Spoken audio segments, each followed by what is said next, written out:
नमस्कार, फर्स्ट बिहार झारखंड में आपका स्वागत है और मैं हूं आपके साथ रंजन सिंह।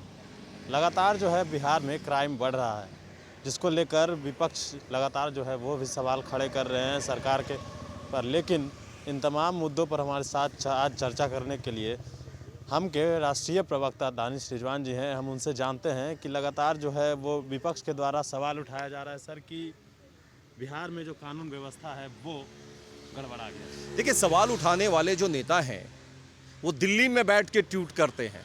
अगर बिहार की जनता के लिए आप हैं, बिहार की जनता ने आपको जनादेश दिया है कि आप अपोजिशन में बैठिएगा, तो अपोजिशन की जवाबदेही बनती है कि जनता के बीच में रहें, ना कि दिल्ली में बैठ के ट्वीट करें।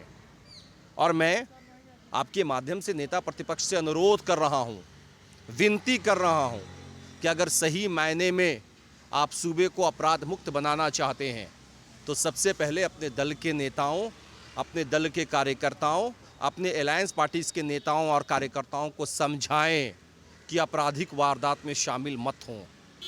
अगर वो इतना ही समझा लेंगे तो सूबे का 80% अपराध ऑटोमेटिकली ख़त्म हो जाएगा। कैबिनेट की मुहर लगी है, उस पर भी जो है विपक्ष ने तंज कसा है। अब काम करने पे भी उनको अब लग रहा है कि कैसे एनडीए की सरकार ने इतने लोगों को रोज़गार देने की बातचीत कर दी। देखिए, ये युवा विरोधी लोग हैं, ये महिला विरोधी लोग हैं, ये नहीं चाहते हैं कि सूबे की लड़कियां पढ़ें। अब हमारे कैबिनेट ने तो फैसला ले लिया है कि ग्रेजुएशन होने पे लड़कियों को 50,000 रुपये मिलेंगे, इंटरमीडिएट पास करने पे लड़कियों को 25,000 रुपये मिलेंगे, बेरोजगार युवकों को रोजगार के लिए हम 5 लाख रुपए सब्सिडाइज लोन देंगे, जिसमें ब्याज दर भी बहुत मिनिमम है, ना के बराबर है। अब इनके पेट में जलन हो रही है कि आखिर सूबे की लड़कियों और युवाओं के लिए काम कैसे कर रहे हैं। हमने स्पष्ट तरीके से कहा है कि हम बोलने में नहीं, काम करने में यकीन रखते हैं, और हम जो बोलते हैं वो धरातल पे उतार के करते हैं।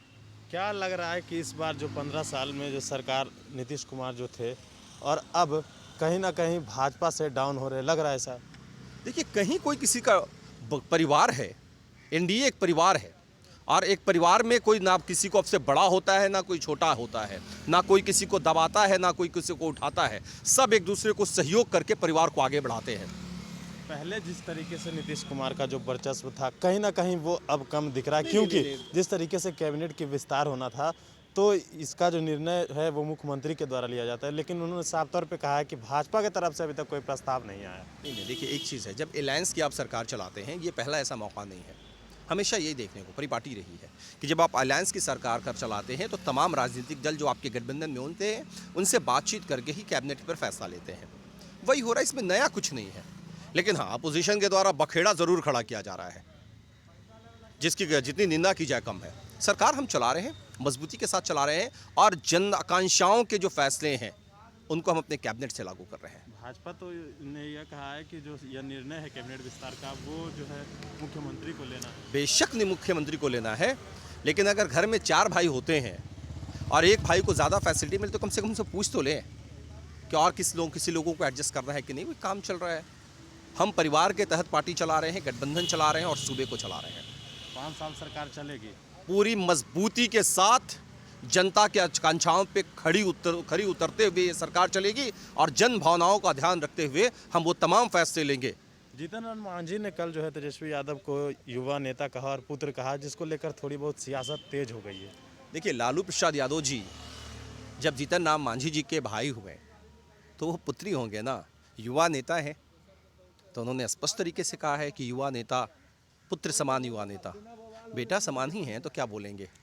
जी, तो साफ तौर पर जीतन राम मांझी के बेटे समान हैं तेजस्वी यादव, और युवा नेता भी हैं। बाकी तमाम अपडेट्स के लिए बने रहे फर्स्ट बिहार झारखंड के साथ। नमस्कार।